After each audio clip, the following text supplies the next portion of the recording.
Evangelho de João, capítulo 9, todo o capítulo. Aqui nós temos o registro de como Jesus cura em Jerusalém um homem que havia nascido cego, um cego de nascença. E este é o sexto milagre registrado por João no seu Evangelho. Nós estamos estudando estes milagres com o objetivo de entender o propósito deles e o que nós podemos aprender a respeito do Senhor Jesus através destes milagres. Estes milagres são 7 deles, Jesus fez muito mais do que esses, mas João registrou apenas 7. Esses milagres são chamados de sinais no Evangelho de João. Um sinal é um evento que aponta para uma outra coisa além de si mesmo. E esses milagres, porque eles são sinais, eles apontavam para a pessoa de Jesus e nos dão como que janelas para que nós possamos olhar e compreender a pessoa de Cristo e a sua obra. Nós vimos como Jesus transformou água em vinho, ele curou o filho de um oficial do rei, ele curou um paralítico no tanque de Betesda, ele multiplicou 5 pães e 2 peixes para atender uma grande multidão e andou por sobre as águas para salvar os seus discípulos. Estes sinais nos mostram, primeiro, que Jesus é o Filho de Deus, ele é o próprio Deus.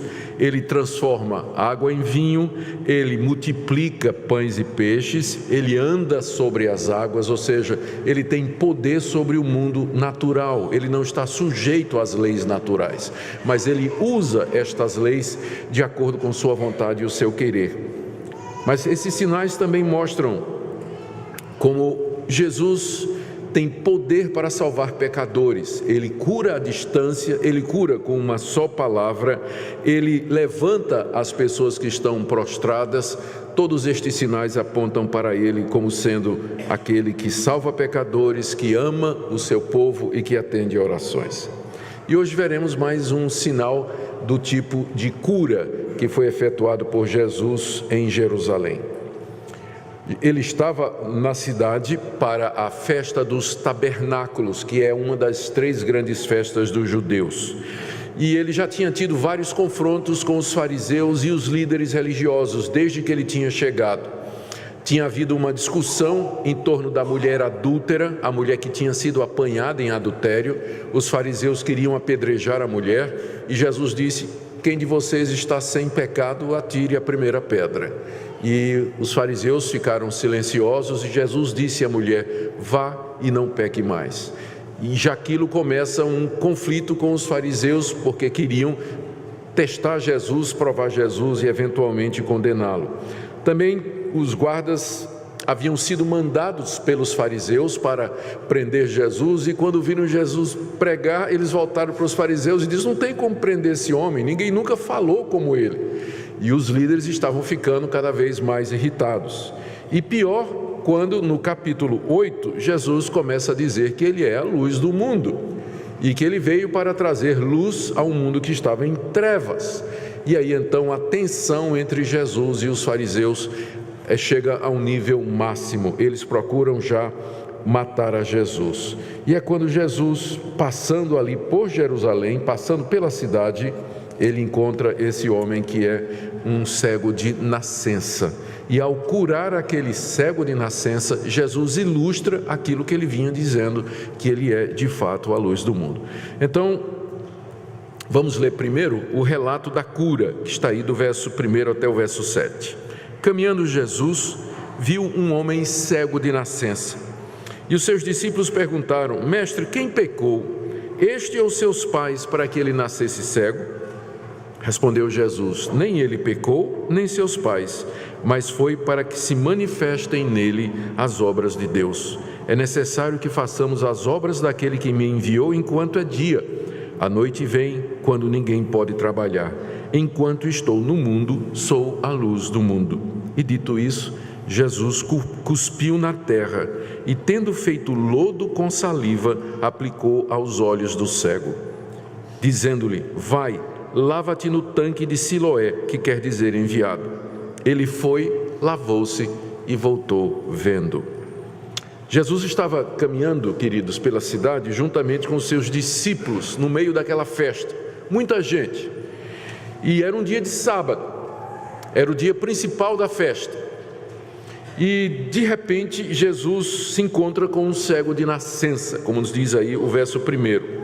Aquele homem havia nascido cego, os seus pais ainda viviam, e ele tinha passado toda a sua vida pedindo esmolas naquele mesmo lugar. Ele era conhecido de todos, era conhecido dos vizinhos, dos amigos da família, era um cego notório, era aquele tipo de pedinte que a gente está acostumado a ver todo dia num determinado lugar da cidade, que é bastante conhecido. Ele era o cego daquela região, todo mundo sabia quem era aquele homem que vivia pedindo esmolas porque tinha nascido cego. E quando os discípulos olham para aquele homem, eles têm uma pergunta para Jesus: Senhor, para, está vendo esse homem cego aí? A gente tem uma pergunta para o Senhor. E a pergunta foi: quem é que pecou para esse homem nascer cego? Por que é que essa criança nasceu com essa deficiência, essa desabilidade, não é? Por que ela nasceu assim? Foi ela que pecou no ventre da mãe? Veja só a pergunta. Ou ela está sofrendo por causa do pecado dos pais? Porque na lei está dizendo que Deus castiga a maldade dos pais nos filhos. Então, qual é a origem da cegueira dessa criança, desse homem? Por que ele é cego de nascença? O que é que aconteceu? Os discípulos colocam essa pergunta porque eles estão partindo da crença de que toda doença era resultado de um pecado específico. E que se uma pessoa estava doente é porque ou ela ou seus pais haviam pecado contra Deus. E era isso que naquele tempo no Antigo Oriente se acreditava a respeito das doenças. Vocês estão lembrados do caso de Jó, quando Jó ficou doente e não foi nenhum pecado específico que Jó tinha cometido. Os amigos que vieram confortar Jó, depois de 7 dias de quarentena, não é? Conversando com ele, consolando, eles começam a questionar Jó: Jó, o que foi que você fez de errado? O que é que você fez para merecer isso, esse castigo que veio sobre você? Diz para nós qual a lei de Deus que você quebrou para que Deus te castigue dessa maneira. Era assim que as pessoas pensavam. E quando não era o caso da pessoa, era maldição hereditária, que muitos de vocês já ouviram falar. Ou seja, você está sofrendo por causa do pecado que seu pai cometeu, ou de um avô seu, ou alguém que ofendeu a Deus, e você herdou essa maldição, o castigo do pecado dos seus pais. Infelizmente, essa crença de que toda doença é resultado de um pecado específico, ou então de maldição hereditária, ela é muito comum hoje no meio evangélico. Muitas igrejas difundem essa ideia e esquecem que uma pessoa pode ter ficado doente ou sofrer de alguma coisa por outro motivo. Os discípulos ofereceram a Jesus o que a gente chama de um falso dilema: ou isso ou isso. Qual dos dois? Isso é um falso dilema, porque a resposta é nem isso, nem isso. Há uma terceira opção. E a resposta de Jesus foi exatamente isso. Não foi porque ele pecou e não foi porque os seus pais pecaram, mas para que se manifestem nele a glória de Deus e as obras de Deus. Essa foi a resposta que Jesus disse, nos ensinando que às vezes Deus, na sua soberania e dentro da sua providência, muitas vezes misteriosa para nós, ele permite o mal no mundo, o sofrimento no mundo, para a sua própria glória. Para a sua própria glória, para que ou as pessoas cresçam no sofrimento e aprendam a depender de Deus, a amar a Deus, apreciar a Deus e pensar no mundo futuro, refletir sobre a fragilidade da situação humana, ou então para que, sendo curadas e libertadas por Deus, elas possam então glorificar a Deus e mostrar o seu poder. E era esse o caso aqui. Aquela criança tinha nascido dessa forma, com o objetivo de um dia manifestar a glória de Deus. E essa glória de Deus que Jesus diz no verso 3, nem ele pecou, nem seus pais, mas foi para que se manifestem nele as obras de Deus e, portanto, a glória de Deus. Mais especificamente, Jesus tinha em mente que a cura daquela criança que nasceu cega, agora adulto, mostraria aquilo que Jesus vinha dizendo, que ele era a luz do mundo. Veja o verso 4, ele diz: é necessário que façamos as obras daquele que me enviou enquanto é dia. Enquanto eu estou aqui com vocês é dia. vem à noite, quando ninguém pode trabalhar, ou seja, a minha morte se aproxima, e estes sinais que glorificam a Deus, eles não mais serão feitos. Então, agora, enquanto eu estou aqui, convém que eu opere sinais e prodígios em nome do Pai, para que a glória dele fique manifesta. E no verso 5 ele diz: enquanto estou no mundo, sou a luz do mundo. Portanto, ele não vai continuar cego. Ele não vai continuar cego. A razão daquela criança ter nascido com aquele problema foi manifestar que Jesus é a luz do mundo. E desta forma misteriosa, que nem sempre a gente compreende, Deus usa o sofrimento, a dor humana, a situação humana, para trazer glória ao seu nome e ilustrar verdades espirituais que são muito mais importantes do que o conforto e a tranquilidade e a paz aqui nesse mundo. E Jesus então cospe no chão, provando que não era asfaltado, né? Ele cuspiu na terra, Jerusalém era chão mesmo, né? Ele cospe, se dobra, mistura, né? O cuspe com a terra, pega aquela pasta virada lama, põe nos olhos do cego e diz: vai lavar-te no tanque de Siloé. O tanque de Siloé era uma piscina que ficava em Jerusalém. A gente não tem certeza onde ela era, porque tem duas piscinas que a arqueologia descobriu lá, que pode ser tanto uma quanto a outra. Elas ficam em lugares diferentes da cidade, mas ambas são piscinas, tanques grandes com degraus. A pessoa pode descer até lá o fundo do tanque, não é? E era de lá que os peregrinos tiravam água, colocavam no ombro e saíam para o templo para derramar aquela água lá durante a festa dos tabernáculos, que era a festa que estava acontecendo. Então o lugar devia estar assim de gente. E o nome de Siloé, em hebraico, Siloé significa enviado. E é bem significativo, não é? Porque é uma menção àquele que foi enviado por Deus para ser a luz do mundo. Então Jesus diz: vai lá e te lava. E o homem então obedeceu a Jesus.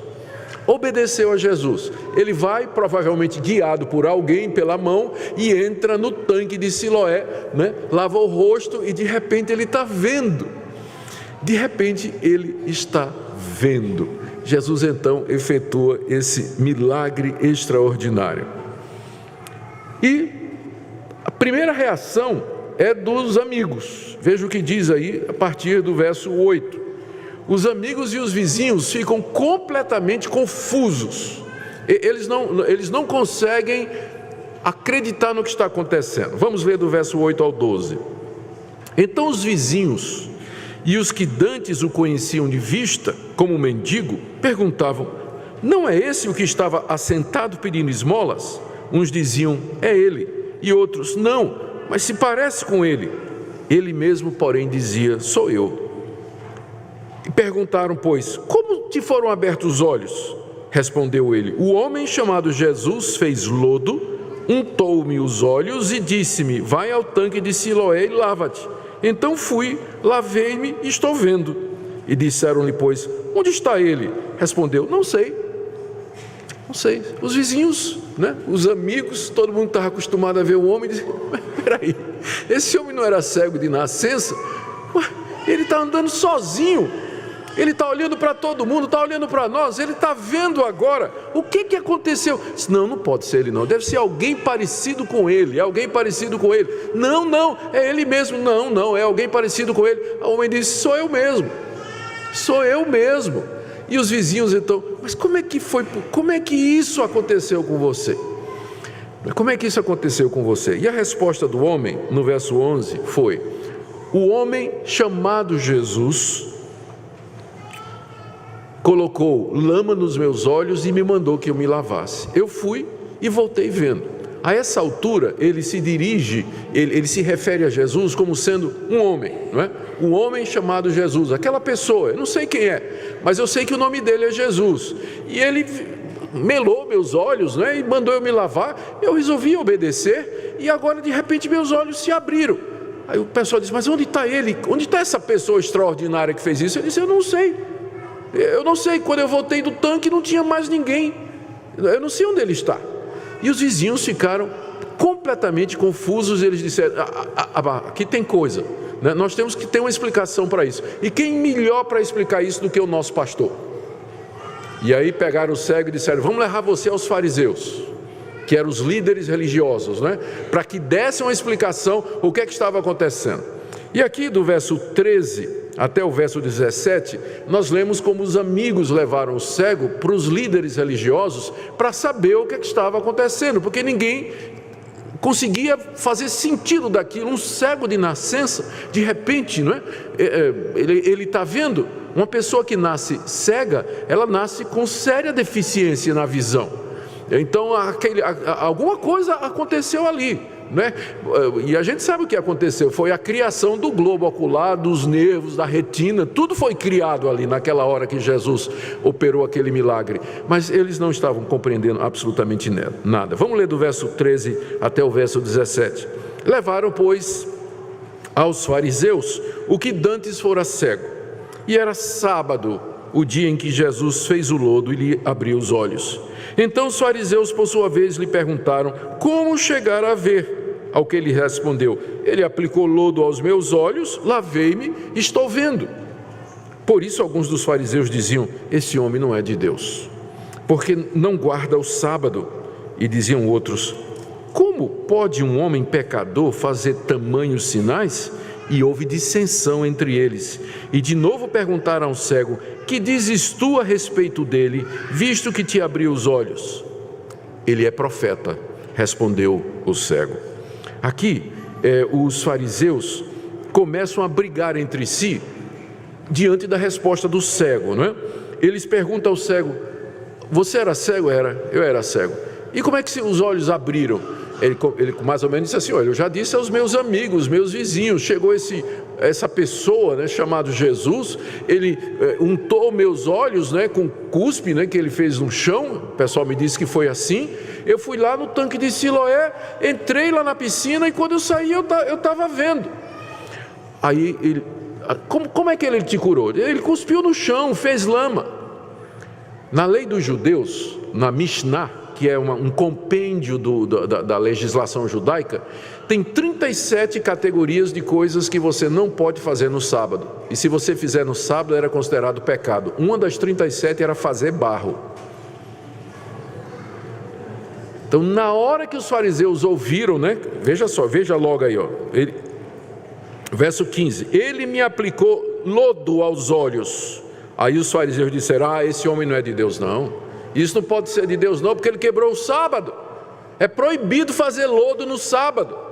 Ele fez lodo no sábado, então ele quebrou a lei de Deus. E se ele quebrou a lei de Deus, então esse homem não é de Deus. Tem que ter alguma explicação para esse milagre que ele fez. Mais adiante, de acordo com os evangelhos sinóticos, né, Mateus, Marcos e Lucas, os fariseus vão dizer que os milagres que Jesus fazia era por Satanás.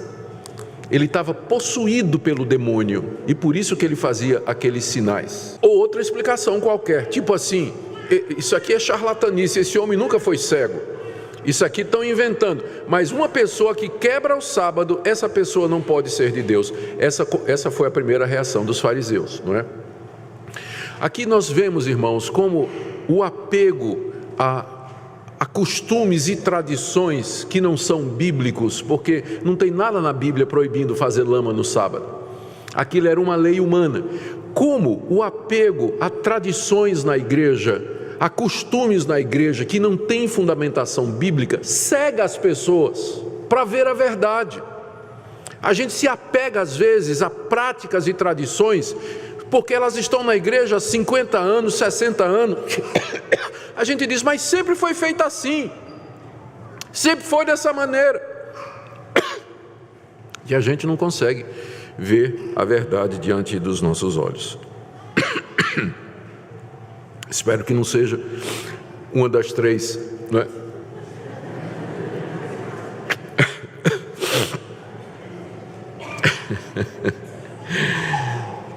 A criança está até tossindo também, né? Estão fazendo um concurso para ver quem tosse mais alto, ela ou eu. Mas uma parte dos fariseus disse assim: como como é que um homem pecador pode fazer milagres como esse? Se ele é pecador, como é que ele pode fazer milagres como esse? O que estava por detrás era o seguinte conceito: Deus não age e não salva e não faz milagres através de homens pecadores. Para que alguém faça um milagre desse, tem que ser um homem de Deus, porque Deus não vai usar pecadores para fazer a sua obra. Então, era essa a confusão que se estabeleceu ali no Sinédrio, os homens discutindo a respeito daquele milagre que tinha sido realizado por conta do sábado. Aí eles resolveram chamar o cego de novo. Tem alguma coisa errada aqui, isso não está batendo. Verso 17, perguntaram ao cego: que dizes tu a respeito dele, visto que ele te abriu os olhos? Essa altura, a resposta do cego já é diferente. Ele diz: eu creio que ele é um profeta. Primeiro ele disse que Jesus era o quê? Um homem. Agora ele já disse que Jesus é o quê? Um profeta. Não, enquanto vocês estão discutindo aí, eu estou pensando aqui, realmente ele me curou. Então esse homem deve ser um profeta. Deve ser um profeta. E aí os fariseus não acreditaram. Do verso 18 em diante, nós lemos como os fariseus resolveram chamar os pais do cego. Você veja a confusão, não é? Não dá. Não, vamos chamar mais alguém para depor aqui. Vamos chamar os pais desse homem. Vamos ver se é ele mesmo. Vamos ler do verso 18 ao verso 23. Não acreditaram os judeus que ele fora cego e que agora via, enquanto não chamaram seus pais. E os interrogaram: é esse o vosso filho de quem dizeis que nasceu cego? Como, pois, vê agora? Então os pais responderam: sabemos que esse é nosso filho que nasceu cego, mas não sabemos como vê agora, ou quem lhe abriu os olhos, também não sabemos. Perguntai a ele, tem idade, ele falará de si mesmo. Isso disseram seus pais, porque estavam com medo dos judeus, pois estes já haviam assentado que se alguém confessasse ser Jesus o Cristo, fosse expulso da sinagoga. Por isso é que disseram os pais: ele idade tem, interrogai-o. Os fariseus não se satisfizeram enquanto não chamaram os pais daquele homem. E convocaram os pais e perguntaram: escuta aqui, há 45 anos, porque essa é mais ou menos a idade que o pessoal calcula que era a idade daquele homem, há 45 anos vocês vêm dizendo que esse menino nasceu cego, e ele fica aqui o tempo todo pedindo esmola, né? Ele nasceu cego mesmo? Ou vocês estão enrolando? Ou vocês fizeram essa armação aí para ganhar dinheiro através desse falso pedinte, não é? Aí os pais disseram: não, ele é nosso filho, é ele mesmo, ele nasceu cego. E aí os fariseus perguntam: mas então, como é que ele está vendo agora? Como é que ele está vendo agora? Aí os pais respondem: a gente não sabe, não é? A gente não sabe, ele tem 45 anos, por que vocês não perguntam para ele? E João nos diz que eles fizeram isso porque eles tinham medo dos fariseus, porque os pais a essa altura já sabiam que tinha sido Jesus que tinha curado o seu filho. Mas eles não queriam confessar, porque diz aí o texto, no verso 22, que os judeus já tinham acertado que quem dissesse que Jesus era o Cristo, quem dissesse que Jesus era de Deus, essa pessoa seria expulsa da sinagoga. E essa resolução dos judeus, ela continuou valendo.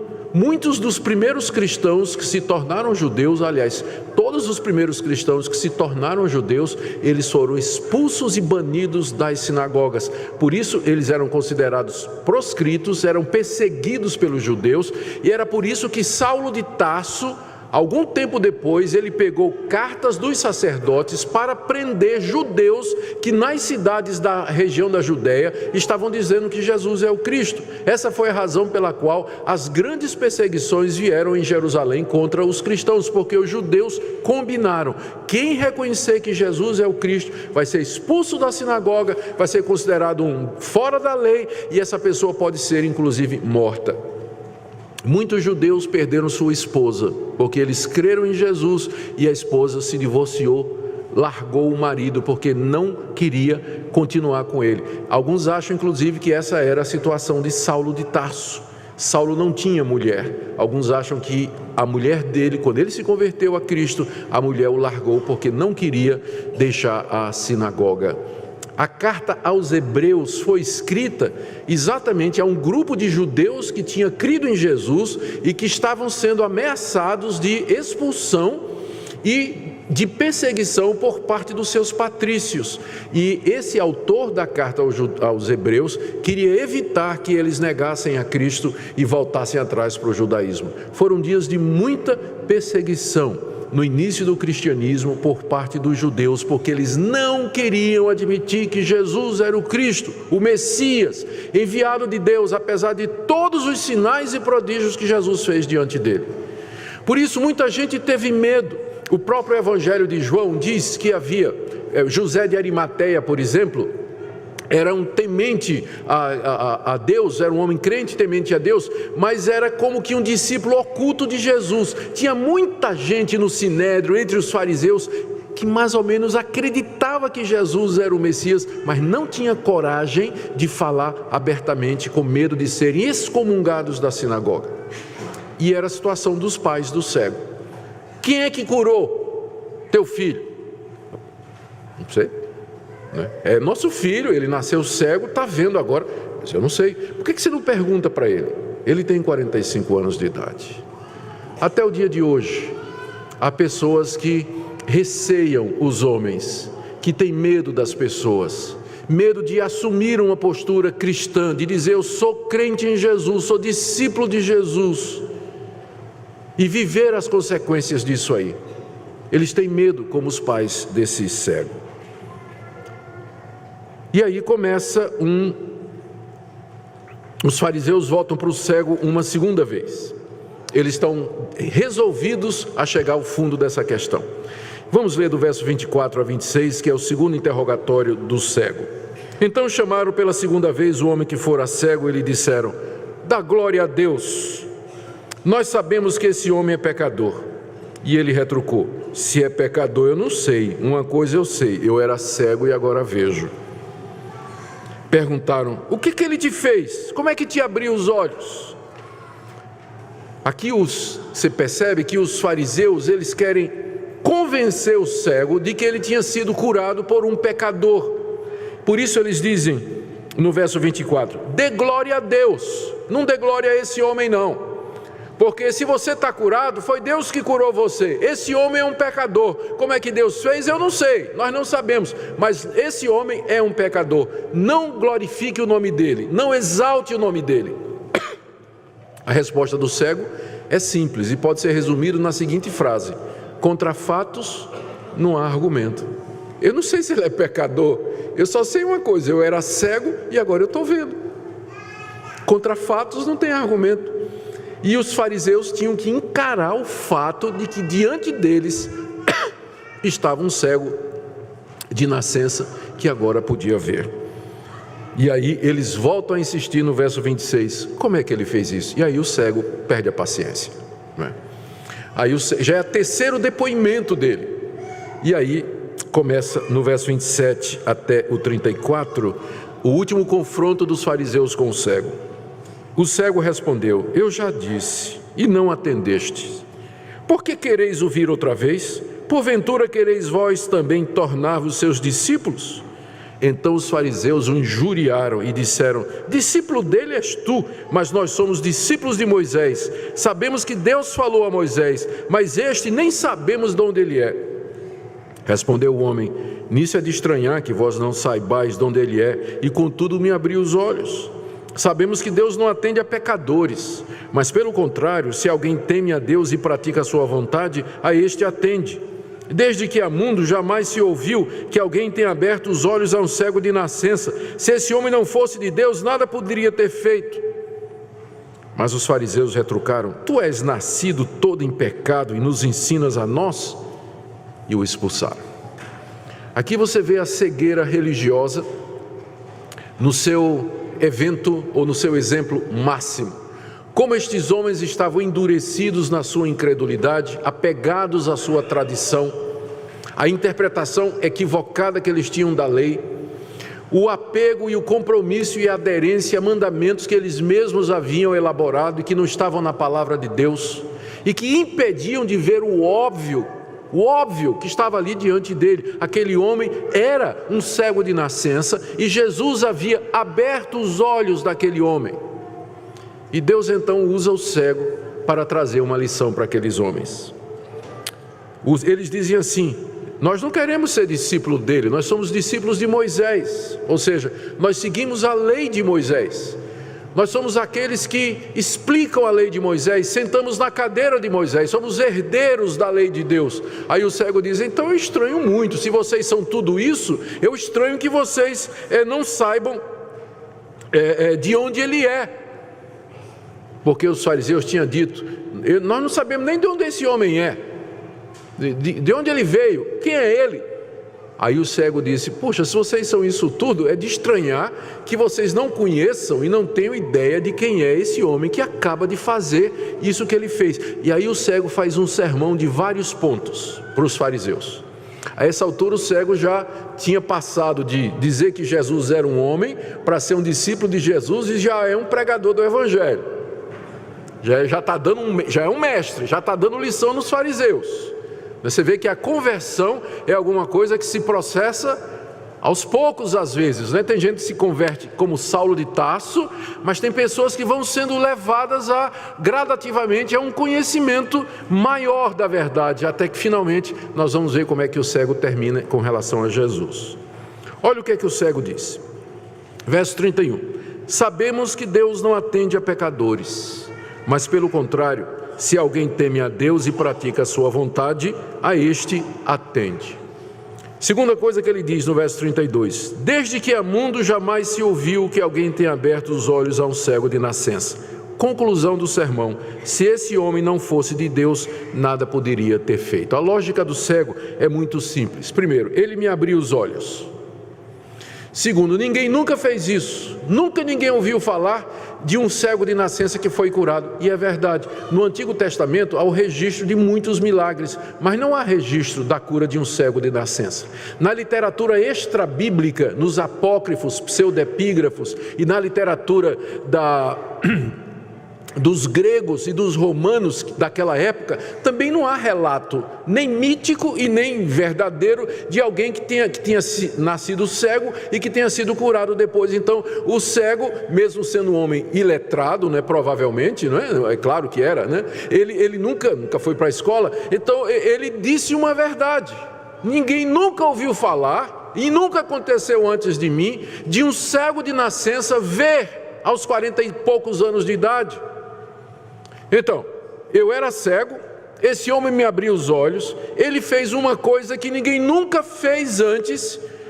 Portanto, já que Deus não atende pecadores, e Deus só atende quem o obedece e faz a sua vontade, a conclusão que eu chego é que esse homem é de Deus. Ele não é pecador como vocês estão me dizendo, mas ele de fato é de Deus. Essa é a lógica de tudo que aconteceu comigo. E aí, como a violência sempre é a reação de quem não tem mais argumento, o verso 34 registra a reação dos fariseus. Não tinha mais o que fazer. Os fariseus estavam encurralados diante da lógica do cego. E eles retrucaram. Aí vem o chamado argumento ad hominem, né? Quando a pessoa já perdeu, agora a reação é atacar a pessoa e não mais o argumento. E dizer: você é um cego. Você nasceu deformado, nasceu em pecado, e você quer ensinar para nós, mestres da lei, discípulos de Moisés, você quer ensinar? Atacaram a pessoa do cego. E finalmente, final do verso 34, expulsaram o cego da sinagoga. O cego, a partir dali, estava expulso. Ele não era mais considerado como judeu, membro da comunidade judaica. Estava inclusive sujeito a perseguição, retaliações contra a sua família, tudo mais, né? A exclusão implicava tudo isso. Do verso 35 a 41, nós temos o segundo encontro de Jesus com o cego. E aqui Jesus finalmente se revela a ele, do verso 35 a 41. Ouçamos. Ouvindo Jesus que o tinham expulsado, encontrando-o, lhe perguntou: crês tu no Filho do Homem? E ele respondeu e disse: quem é, Senhor, para que eu nele creia? E Jesus lhe disse: já o tens visto, e é o que fala contigo. Então afirmou ele: creio, Senhor, e o adorou. Prosseguiu Jesus: eu vim a esse mundo para juízo, a fim de que os que não veem vejam e os que veem se tornem cegos. Alguns dentre os fariseus que estavam perto dele perguntaram-lhe: acaso também nós somos cegos? Respondeu-lhe Jesus: se fosseis cegos não terias pecado algum, mas porque agora dizeis nós vemos, subsiste o vosso pecado. Jesus foi à procura do cego, quando soube que o tinham expulsado, verso 35. Jesus foi ao seu encontro, e uma vez que o achou, perguntou: você crê no Filho do Homem? O Filho do Homem é outra expressão para designar o Messias esperado por Israel. Refere-se à visão do profeta Daniel, que disse que viu um como o Filho do Homem, chegando-se a um ancião de dias, e foi-lhe dado todo o poder no céu e na terra. O Filho do Homem é uma outra expressão que Jesus gosta de usar para si mesmo, que significava o Messias, o Filho de Deus, o Salvador que havia de vir ao mundo. Jesus encontra aquele homem e pergunta: você crê no Filho do Homem? E a resposta do cego é: quem é, Senhor, para que eu nele creia? Quem é essa pessoa? Aí Jesus disse: você já me viu, sou eu que falo contigo. Aqui Jesus abertamente se revela ao cego e se apresenta como sendo o Filho de Deus, o Filho do Homem, o Salvador do mundo, o Messias esperado. E a reação do cego é, no verso 38, eu creio, Senhor. E naquela hora o homem se ajoelha diante de Jesus e o adora como quem adora a Deus. E Jesus aceitou a adoração dele. Jesus aceita ser adorado por aquele cego. Aquele cego era judeu e ele cresceu ouvindo que só tem um Deus, o Deus de Israel, e que todos os demais deuses dos gentios e dos pagãos eram criação humana, e que Israel era o único Deus. Desde cedo aquele cego ouviu o Shema, que era a recitação de Deuteronômio capítulo 6, ouve, ó Israel, o Senhor teu Deus é o único Deus, portanto, tu o adorarás todos os dias da tua vida. Para um judeu, adorar um homem significava que ele acreditava que aquele homem era o próprio Deus. E o cego ali se ajoelha diante de Jesus, onde quer que Jesus o tenha encontrado, e o adora, porque era assim que o israelita adorava, de joelhos prostrados diante de Deus. Creio, Senhor. E você percebe agora que a conversão se completa. Primeiro ele diz que Jesus era homem, capítulo 9, verso 11. Depois que era um profeta, capítulo 9, verso 17, que era um homem de Deus, capítulo 9, 33, e finalmente que é o Filho do Homem e o Senhor, 9, 38, e finalmente que ele é Deus, quando ele o adora. A conversão às vezes é um processo em que a pessoa vai crescendo na compreensão de quem é Jesus. Pode ser que leve muitos anos. No caso do cego, provavelmente tudo aconteceu no mesmo dia. Mas no caso dos nossos filhos criados na igreja, ou no caso de pessoas que primeiro vêm para a igreja atraídos por alguma razão, e de repente aquela compreensão vai, e até que finalmente ela amadurece e a pessoa se vê adorando o Deus único e verdadeiro na pessoa de Jesus Cristo. E Jesus então, diante da adoração do homem, que foi pública, tanto é que tinha uns fariseus ali, não é? Aquela é uma declaração pública que o cego fez. Jesus disse: eu vim, 39, eu vim para esse mundo para juízo, a fim de que os que não veem vejam e os que veem se tornam cegos. Eu vim para esse mundo para juízo. Ele veio para salvar, mas ele veio também para juízo. E qual é o juízo que Jesus traz? Aqueles que acham que veem e não o reconhecem, na verdade estão cegos. E aqueles que estão cegados pelas trevas da ignorância, mas creem nele, eles passam a ver.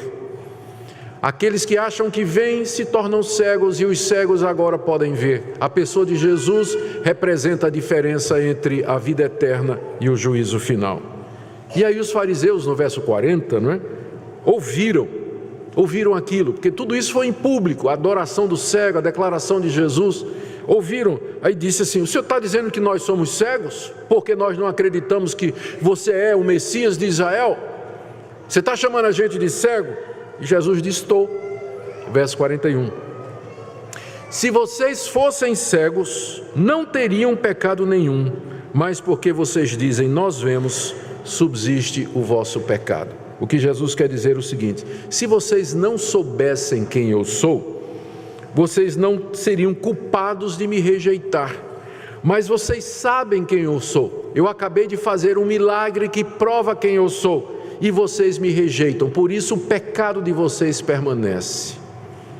Vocês são cegos e vocês são culpados de não me conhecer, de não me reconhecer e de não me adorar. E o pecado de vocês subsiste, ou seja, vocês vão pagar a incredulidade de vocês no inferno. O juízo de Deus permanece sobre vocês. Queridos, caminhando para o fim, o que é que João quer nos ensinar com esse texto? Por que é que esse milagre está aqui no Evangelho? Primeiro ponto, nós aprendemos aqui que o mundo está em trevas como um cego de nascença. O mundo é ignorante a respeito do verdadeiro Deus, embora tenha muitas religiões como aquela dos fariseus. O mundo está em trevas morais e espirituais, caminha perdido, sem rumo, em direção à condenação eterna. E o pior de tudo é que as pessoas pensam que vê, as pessoas pensam que entendem. Segunda coisa que João nos ensina aqui é que Jesus é a luz do mundo. Ele trouxe luz àquele cego, e é Ele quem traz luz espiritual à nossa cegueira. Ele traz o verdadeiro conhecimento de Deus. Ele é a verdade, Ele é Deus. Quem o segue não andará em trevas, mas terá a luz da vida. Isso é que é ensinado aqui. E esse milagre ilustra essa verdade. Ninguém nunca tinha curado um cego de nascença. Ao fazer lama e colocar nos olhos do cego, Jesus aqui estava apontando lá para Gênesis 2, onde está dito que Deus do pó da terra fez o homem e soprou nele a vida. Jesus como que reencena a criação e ele recria os olhos daquele homem. Ao mandar o homem se lavar na piscina, Jesus está lembrando o que o profeta Eliseu disse a Naamã: vai lavar-te lá no Rio Jordão 7 vezes. Em outras palavras, Jesus se apresenta como o Deus do Antigo Testamento, capaz de do nada criar o ser humano e de curá-lo poderosamente. É isso que esse trecho nos ensina. E ele exige de nós, e ele traz para nós, essas verdades trazem para nós algumas lições práticas. Quando você estiver em trevas aqui nesse mundo, quando você não souber o que fazer da sua vida, você está diante de decisões, o sofrimento está diante de você, há encruzilhadas, e você se sente perdido, não sabe que direção seguir, lembre pelo menos uma coisa: você tem a luz da vida, que Jesus Cristo é o seu farol, Ele é a sua direção, e que Ele vai guiar você e vai orientar você. Tudo mais pode parecer estranho e indeciso aqui nesse mundo, mas se você tem a luz do Evangelho, a luz de Cristo, você pelo menos tem certeza que você caminha para a presença de Deus. Deus vai guiar você aqui nesse mundo, e um dia essas trevas vão passar. Então não se deixe levar pelo desespero. Às vezes no meio da doença, do desemprego, do sofrimento, da dor e das indecisões, as pessoas ficam desanimadas. Mas lembre-se que enquanto aqui nesse mundo você pode estar se sentindo assim, mas você tem a verdadeira luz que ilumina todo homem. É melhor você estar com os olhos abertos com relação a Deus e você saber a verdade, do que ter clareza a respeito das coisas aqui nesse mundo. Por isso, quando você estiver lutando contra as dúvidas, contra a incredulidade, veja se no fundo do seu coração a razão talvez seja o medo dos homens, o receio do que as pessoas vão pensar, o temor de você ofender alguma pessoa, porque o maior inimigo da nossa fé é o temor dos homens. É quando nós tememos as pessoas e o que elas vão dizer a respeito de nós. E por último, se você sente que sua fé é fraca, que sua fé é vacilante, lembre que o cego chegou à fé completa através de etapas. A fé, ela nasce através de um processo, e esse processo às vezes é imperfeito aqui nesse mundo. Tem altos e baixos, tem avanços, tem retrocessos. Por isso não pare, fique firme, persevere. Se você tiver que ser expulso da sinagoga, que seja. Mas não desista. A boa obra que Deus começou em você, Ele haverá de terminar. Queira Deus, queridos, terminar essa obra em nosso coração. E que nós todos possamos, quando vamos agora celebrar a ceia do Senhor, nos alegrar nesse fato de que Jesus é a luz do mundo. E quem o segue não andará em trevas, mas terá a luz da vida. Amém.